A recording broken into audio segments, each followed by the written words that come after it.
Welcome to the EntrePastors podcast on YouTube. This is a show that helps pastors think, act, and thrive as prosperous entrepreneurs.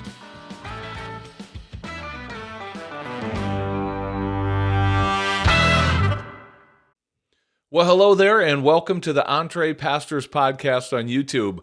My name is Jon Sanders. I'm one of the co-founders of EntrePastors, and the title of today's episode might sound a little abrasive at first, because here it is. Blessed are the poor. Really? Now, I'm not questioning the words of Jesus when he says, blessed are the poor. What I'm questioning, and what you're going to hear in this conversation we're going to share with you in just a minute, is this notion of the more broke you are, the more righteous you are. I think in the Christian world, that has gotten taken out of context. It's been abused, and there's a whole lot of people serving the Lord in full-time pastoral ministry, maybe missions work, and they are living needlessly in poverty and in lack because of some really false teachings around this idea. And today's guest, his name is Josh Vidor, and he tells a story about growing up in a pastor's home in extreme poverty. And he's not bitter about his upbringing. He's not sharing his story for the sake of bringing judgment against his parents or the world that he grew up in, but it is bringing into question so many of the limiting beliefs that we've accepted in ministry and what it means to be a pastor, what it means to be in ministry, what it means to have money or to not have money. And you're going to hear Josh's story about how his upbringing really brought him face to face with what he wanted for his future and whether he was going to accept some of those limitations that he, had no choice in growing up in. And I'm happy to tell you that today he's very successful in business, and he's also very successful in using his business platforms for ministry to share the gospel and to make an impact.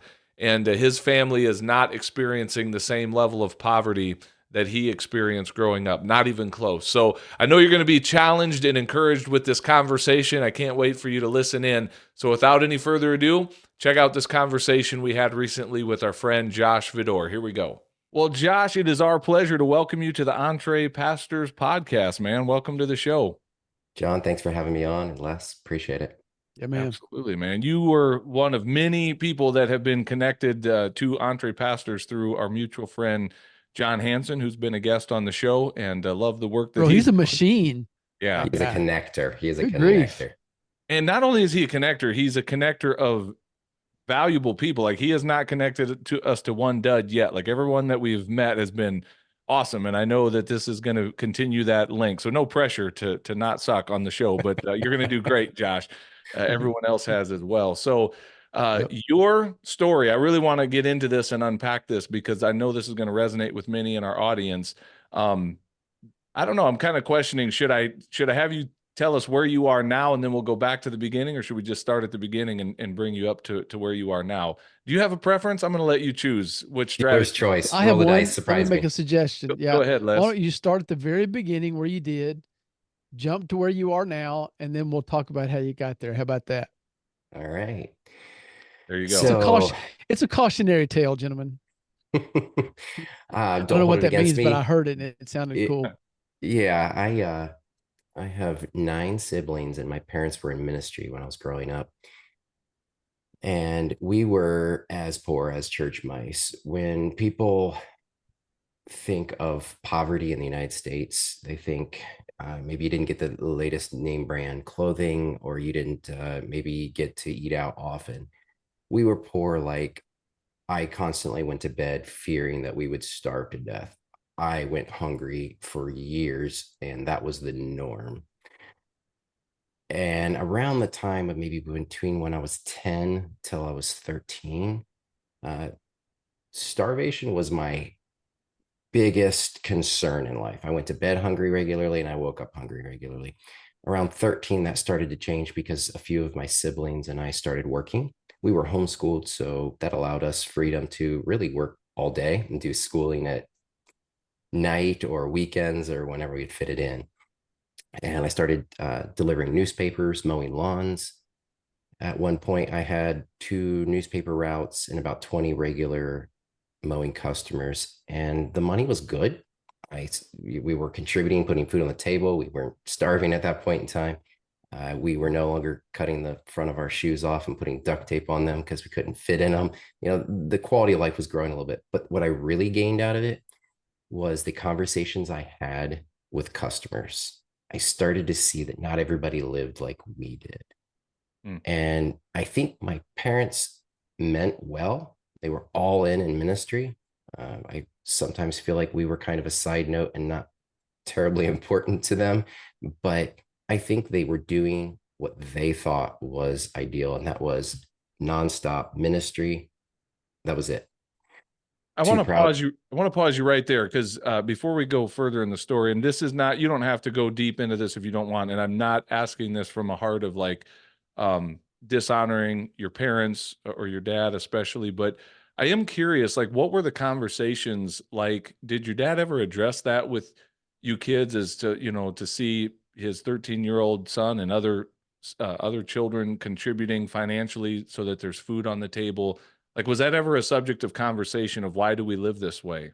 And maybe just that's what he thought was normal and everyone should live this way. But was that ever addressed? Like, what was it like growing up in that environment from the kid's standpoint? I think it was more unspoken.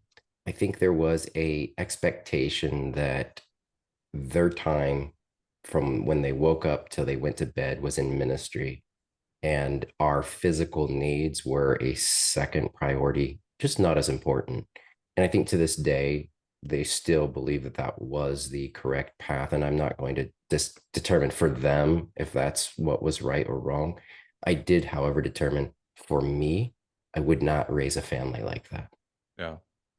Did did that ever cause you to feel feelings of anger toward God? Like this is how you take care of your people, or maybe just the church and ministry in general, maybe not so much God, but like because I felt that as a pastor's kid. I might not have had quite as an extreme story as you, but I absolutely was able to connect the dots that the reason that there's things we're going without and doing without is exactly because of the work that my dad does. And it was connected to our faith and to the Lord we served. And I mean, that made an impact. So what was that like for you? Did you ever connect those dots and like, God, is this how you take care of your people?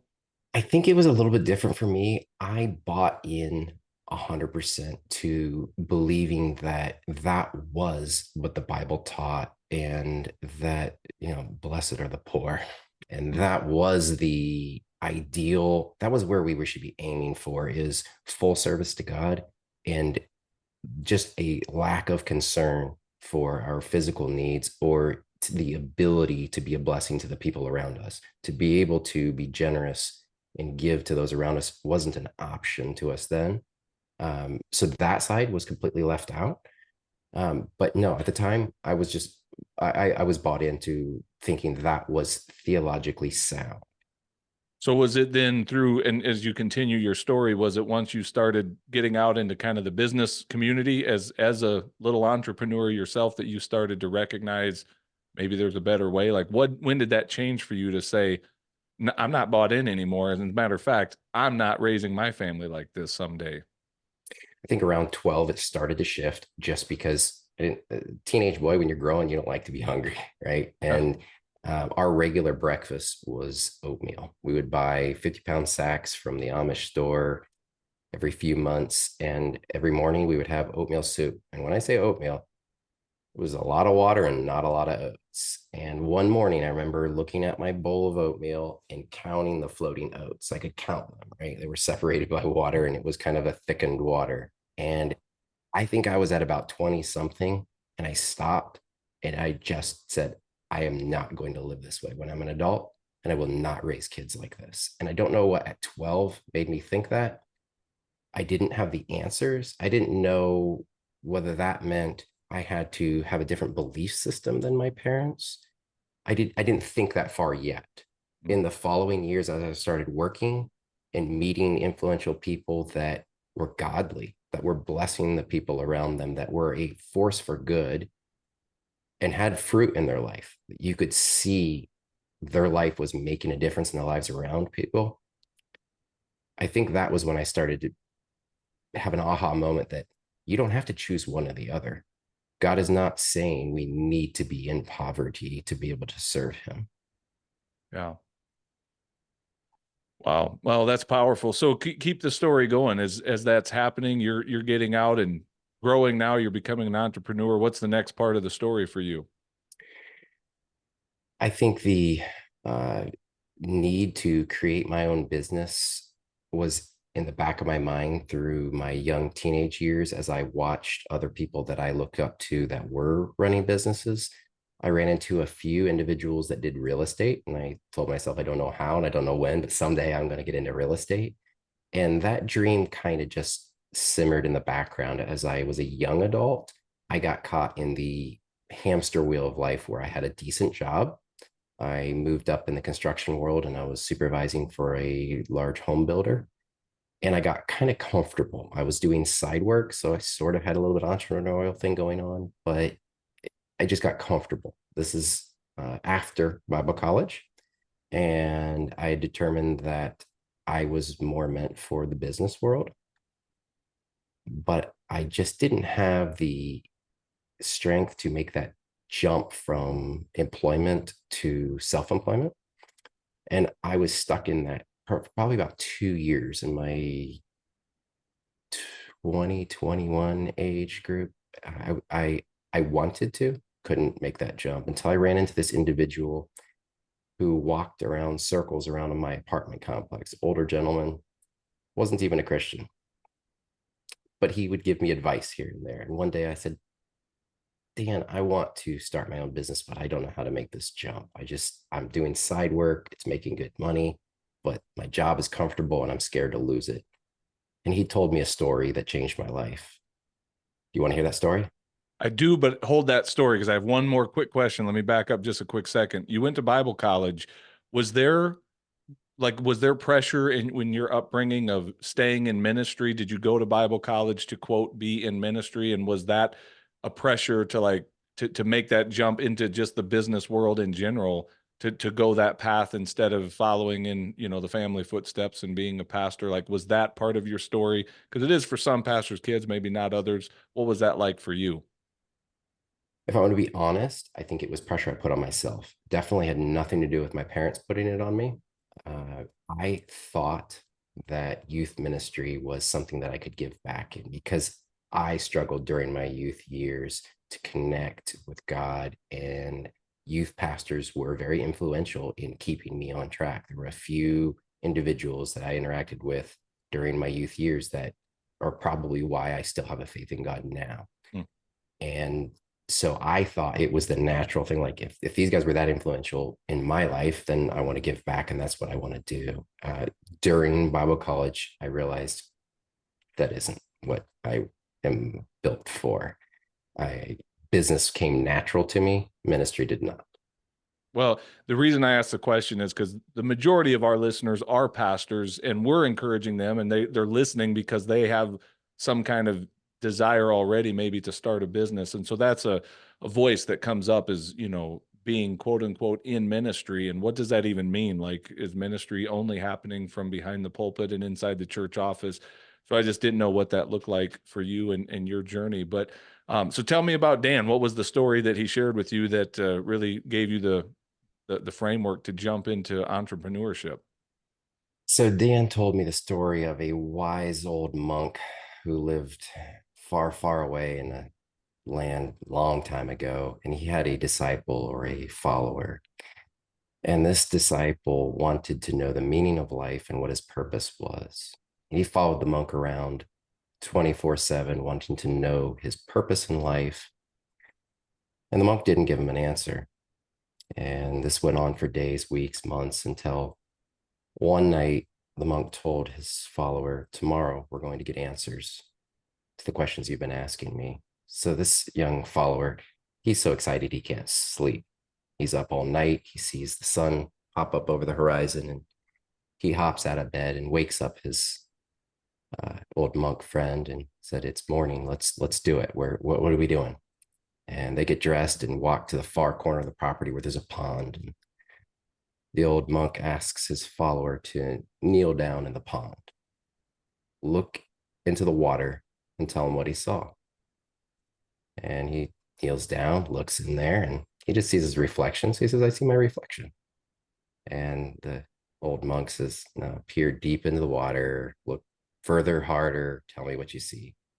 This poor kid doesn't see anything else. All he sees is his reflection. It's quiet and it's awkward for a while. And finally, he's like, I don't see anything else. It's just my reflection. So the old monk walks up beside him, kneels down as if he's wanting to look into his reflection with him.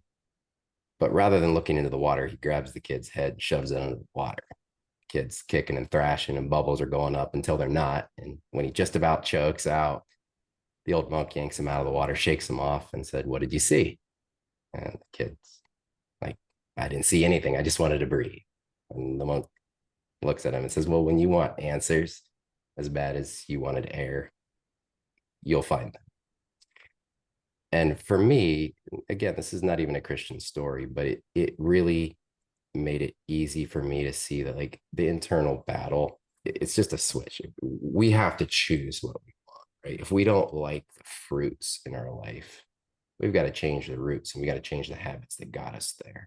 Jesus has great analogies, and I love the tree and the fruits. Jesus is that tree, and if we separate from him, it becomes a pointless life, right? And that same tree analogy, if we don't like the fruit, we can change it. God gives us that choice daily to start over and change habits, change who we are. That's good. Long story short, within 2 months, I had put my notice in of a job, started my first business, bought my first 2 real estate deals, and never slowed down since. Never look back. Okay, so fast forward to today. I mean, obviously there's going to be a lot of details between there and today, but what are you doing today? If I bumped into you on an elevator and said, Josh, what do you do? How do you answer that question today? I invest in real estate primarily. I also provide real estate investments for others. I also have a couple small businesses. I have a heating and cooling business. And if you were to catch me on a typical day, I'm probably analyzing deals or visiting one of the sites, either for construction or renovation, or checking in on one of my tenants. These days, mostly it's medical commercial. And I'm kind of sprawled all over the state of Ohio, Dayton, Columbus, Cleveland. That's where the majority of my time would be spent. You married, have a kid, have kids?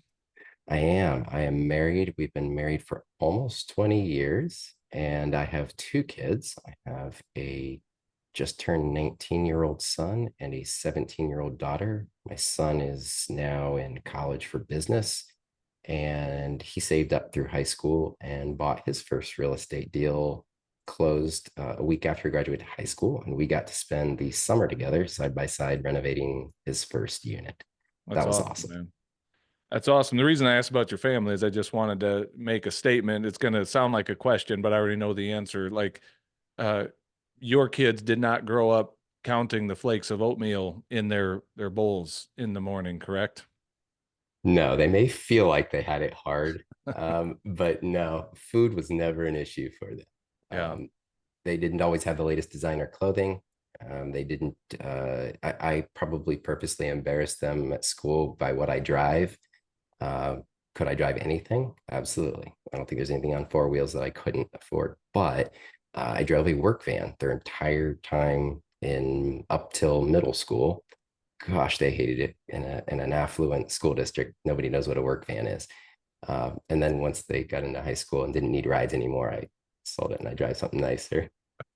You got to, though. You're a dad. That's what we do, right? So, well, but there's a lot about that I respect, even that. So there's a lot of directions we could go with this. I in simple, I guess to summarize it, it's a story of someone who made a decision that serving the Lord does not have to look like this. And I'm not trying to throw shade at, your upbringing and your parents. Like you said, they were doing the best, that what they knew to be the best.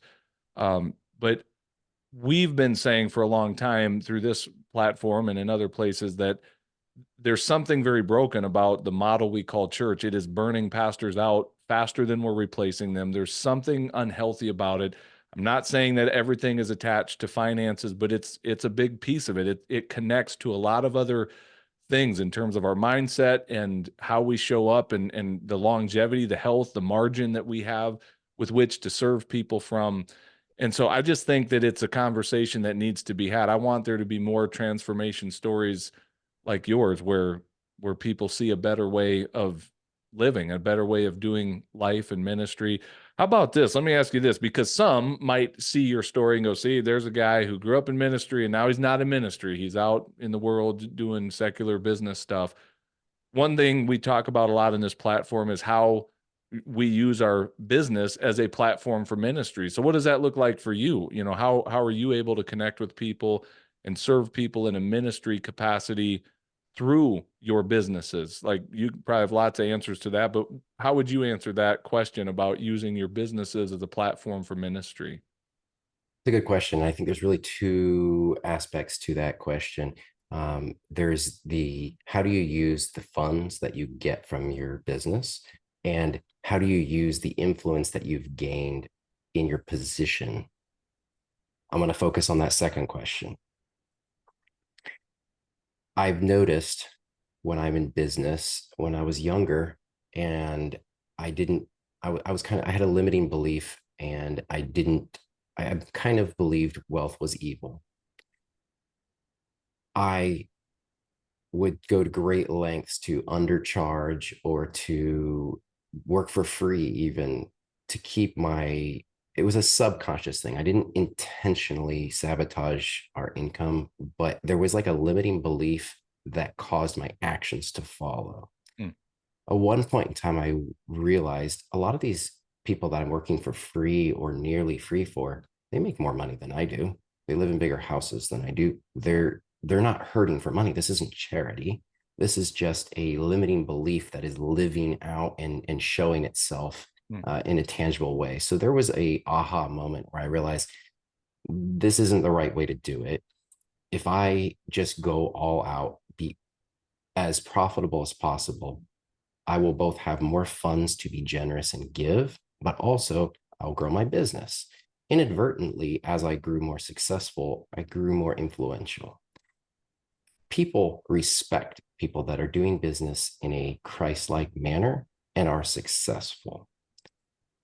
You get a reputation for, why do you not cheat people? Why did you do that deal where you passed up on something that was very profitable that maybe wasn't ethical? Over time, I call Columbus a small town. There's maybe 1 million people, but you start to get to know people in the business world, and people start to get to know you before they met you. And the overarching question would be, why does he do business that way? So I would get people that would come and ask those questions, or people that would want to do business deals with me because they heard how I did business with somebody else. That's when I started real estate group around that, when that started getting more common. And it was not focused on Christianity. There was no Christian name on it. It was just a networking amongst high performing real estate individuals that were already successful, that wanted to maybe grow a little bit more. Maybe they didn't know commercial yet, or maybe they just wanted to scale to a bigger level. One by one, I would take these people out to coffee, and I still do. And I would meet with them. And when the time was right, when they would start asking really hard questions, I would give them very blunt answers. But until then, I never breathed a word of my motivation. I would let them just guess. There were ones where I led on for a year and said, "You're not ready yet." And each one of those people literally thought that there was some business wisdom that was like next level secret that I was holding from them. The anticipation made them even more receptive when I told them, I believe in Jesus Christ, and I believe that my life here on earth is a very short window of time. And I believe in expanding our influence to the max to be able to reach as many people to share the good news. That's why I do what I do. Josh, that rings so true with a conversation that Jon and I were having with our community just a few minutes ago, really before our call. And so, Jon, why don't you go ahead, and when I take a breath, why don't you go ahead and throw the quote out that you did to those guys, because it's real timely right here. And I'll lead into it by saying what you just said, Josh, I think in a little different way to frame it in the context of what Jon is going to share. And that is that, the amount that we charge for something, or whether we charge for a goods or service, has has zero to do with doing something in a Christ-like way. Yeah, you ready for Zero. the quote, So Les? Oh, if you sorry. were do what, John? I'm sorry. I'm What? sorry. The internet blinked out. I interrupted. I thought it was quiet. I thought you were taking a breath. Oh, I'm no, I'm not sorry. taking Go a ahead. breath yet. So um, the manner in which we do what we do has way more, or says way more about our commitment to do it in a way that we want to advance the kingdom or expand our witness for the Lord. The way that we do that has way more to do with that than the amount that we do it. And I would make an argument, can make an argument, I think, that we cheapen what we do if we're just always doing it for nothing or very cheaply. There's no spiritual value connected to the amount that we're charging or whether we're charging whatsoever. Now, there's a different manner if we're gouging someone or taking advantage of somebody's life or desperation or circumstances. That's a different deal. That doesn't have to do with the amount necessarily as much as it does our motives, and manipulating a person or a situation. So, John, the comment that I'm talking about? Yeah, I believe you're referring to this quote from our mentor, Dan Miller. On a recent podcast a few months back, he said this, and I wrote it down. He said, "Your willingness to constantly serve for free might say more about your low self-worth than your big heart for ministry." And we just shared that in our business builders group in response to a conversation happening there that, yeah, a lot of times that whole thing, it's those limiting beliefs. It's that fact that we've learned devalue ourselves. We don't see the value in the work that we're bringing to the table.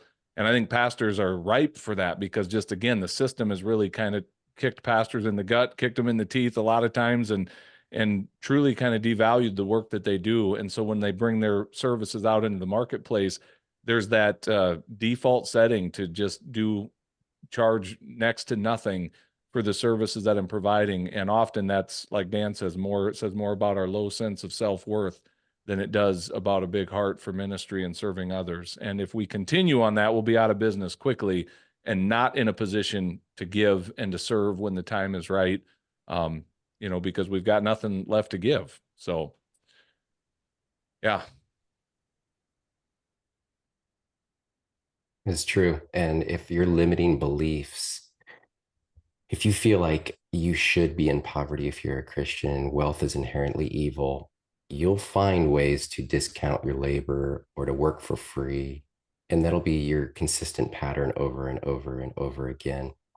You're not doing a ministry by working for cheap or free, especially when you're talking about working amongst other people that they have affluence. That we're not talking about working in a third world country, right? That's different. That's ministry of giving.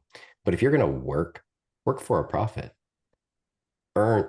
actually charge what you're worth, then you'll be free to actually have money to be generous instead of having to be concerned about paying your utility bills. You can actually be concerned about paying somebody else's utility bills also. I remember growing up, there was a pastor that had a side gig of buying and selling computers and electronics. And he was a friend of my dad's. I had nothing but respect for the guy. He was a good pastor, good man, and he always was turning electronics, whether it was the latest camera or back then there were film cameras or computers that were these monstrosities that they thought were computers but were just clunky dinosaurs. He was always buying, selling, reselling. That was his gig. And there was nothing but honorable. He would take care of you. It was always an honest deal. I bought my first computer from him. It was a great thing. I paid a fair price. It wasn't a bargain, but it wasn't any worse of a deal than if I had gone to someone else.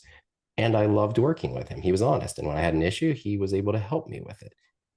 He was also a businessman. He was a good businessman.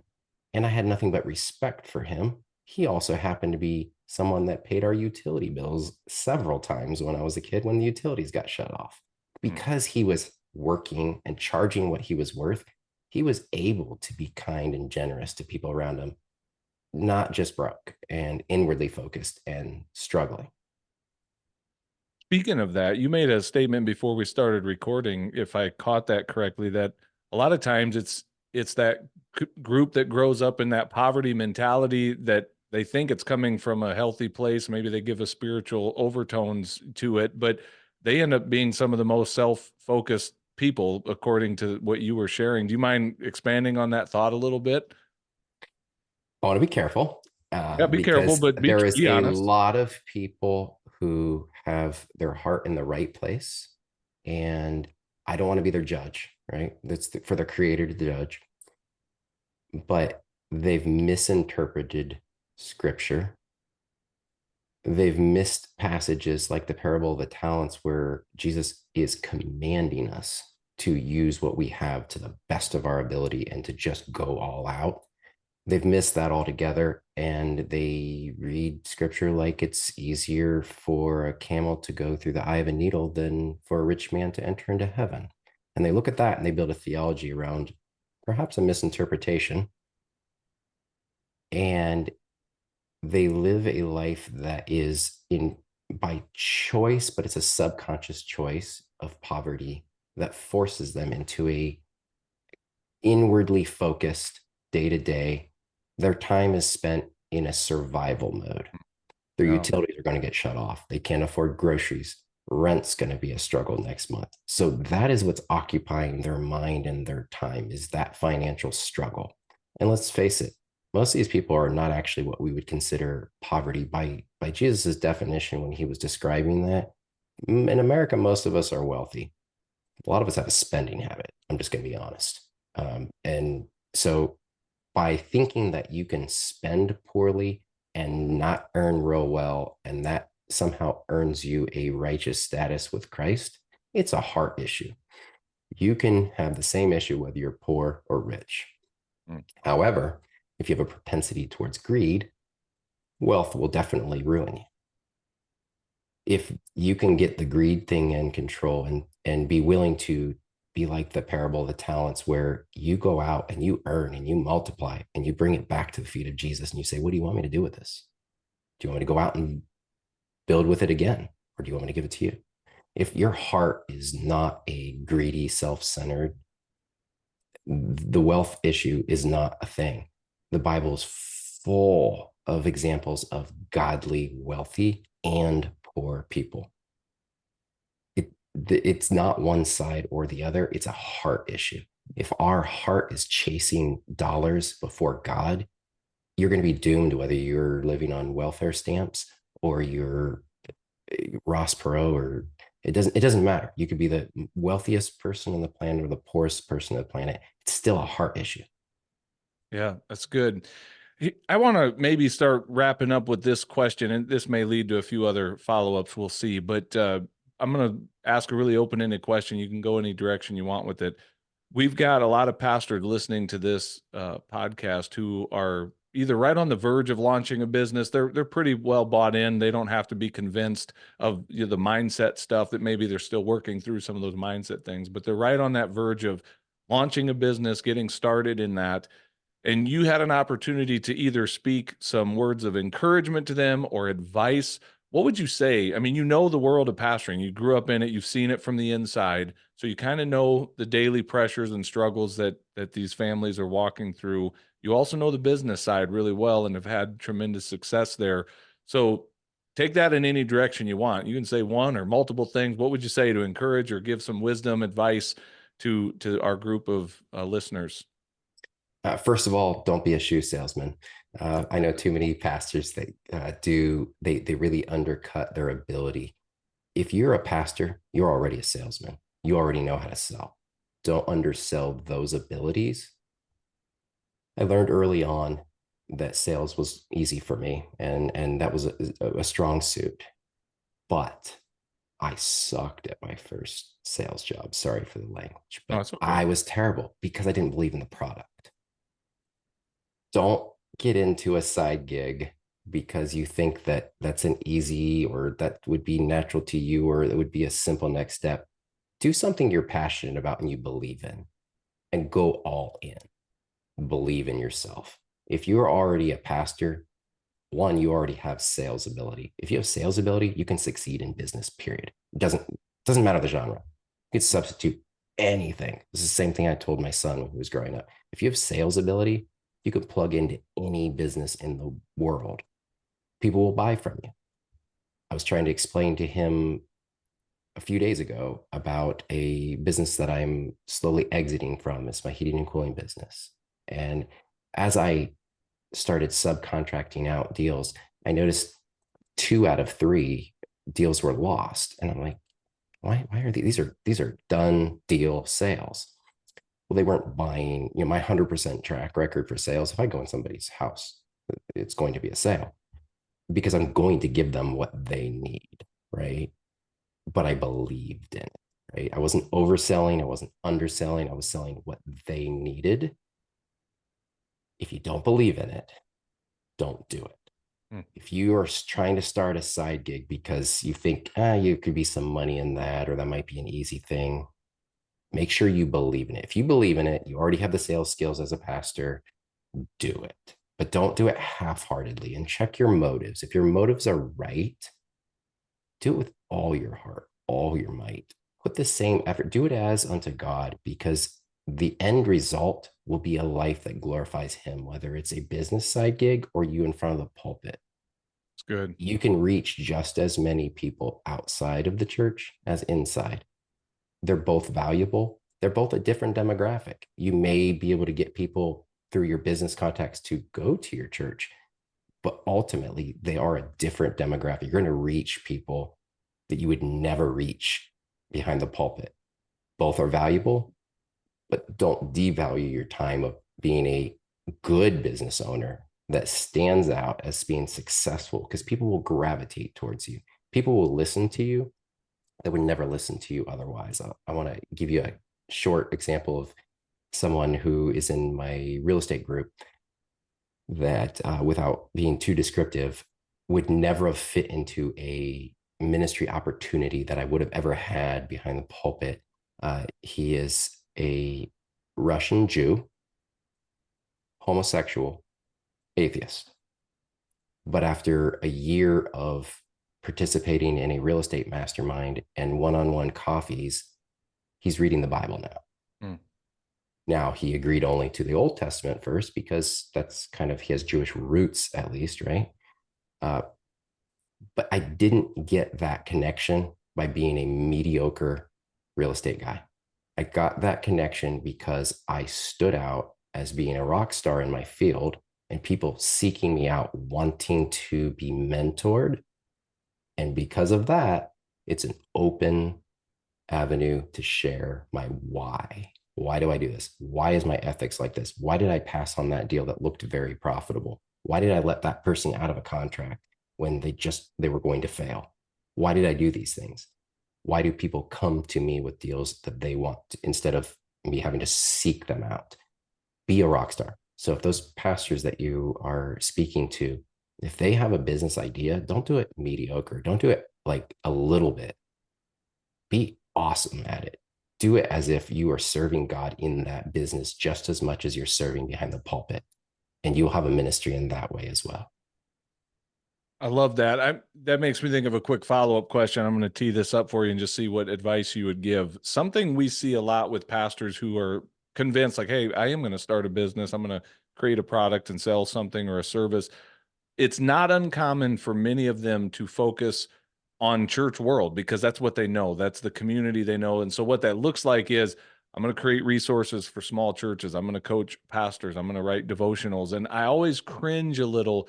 And I want to be careful because if that's someone's true dream and passion and what they feel inspired to do, I'm not going to stand in your way. However, if you're doing it simply because that's the world, I cringe because I'm like, man, that market is just not going to pay much for what you're producing. And the church isn't asking for another devotional or curriculum or whatever. What would you say to that pastor that is wanting to get into business, but they're primarily wanting to sell to the church? Yeah. I don't see any harm in it if that's their dream, but I would definitely question let's look ahead 1-3 years. Where do you see yourself with that? What would you consider a success in these efforts? If you're going to dedicate this X amount of time, this is time away from your family. This is time away from your regular ministry. what would you consider a success in 3 years with that? Maybe work backwards and see, is it realistic? Will you achieve the success you're wanting with that business model? And I don't want to kill your dream. If that's your dream, do it, right? Yeah. If especially if you feel led by God to do this, Yeah. I'm not going to be one that's going to stand in between there. However, if you're just doing it because you feel like as a stigma, as a pastor, I should be doing XYZ. This is my little box that I'm allowed to operate in. And this is kind of lightly stepping into the business world without people pointing their finger at me and saying, oh my gosh, you're giving up the ministry, or, without the finger pointing or the guilt. If that's your motivation, rethink it. What's your dream? What are you passionate about? What did God gift you with that you are good at? Go after that. Yeah. You're going to succeed at something that is in your wheelhouse that you are passionate about. If you're just doing it out of an obligation, though, you're not going to succeed. And those goals that you talked about at 1 year, 3 year, you're not going to reach them. They're not going to be the goals that you need. Yeah, that's good.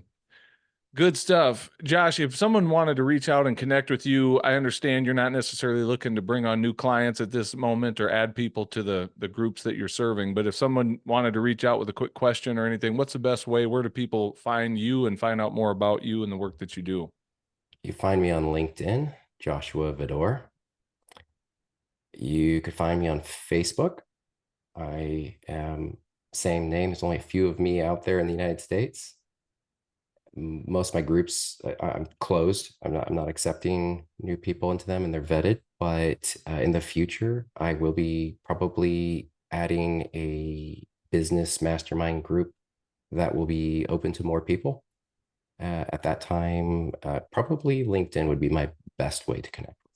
Very good. Well, we'll put the links to your LinkedIn in our show notes for this episode, and really grateful for you coming on and sharing your story. And I know it's going to add value to our listeners. So thank you, man. And we wish you all the best as you continue on in your journey of serving people in the ways that God has you doing that right now. Thanks, Jon and Les. Appreciate time Thank here. you, Josh. Have a great day. Well, hey, thanks for watching this episode of the EntrePastors podcast. Make sure you hit that subscribe button so you can be notified every time we release a new episode. If you'd like to get connected to other pastors who are learning to think, act, and thrive as prosperous entrepreneurs, then we invite you to check us out on Facebook. Just search for the EntrePastors Connect group, answer a few of our simple questions there, and we'd love to include you in the conversations. And if you're really ready to go to the next level, then we invite you to join our EntrePastors membership community. When you become a monthly subscriber, you will receive access to courses, exclusive community, and coaching that will help you along in your own EntrePastors journey. If there's anything else we can do to serve you, please visit us at EntrePastors.com, and we will do our best to serve you there. God bless everybody. See you soon.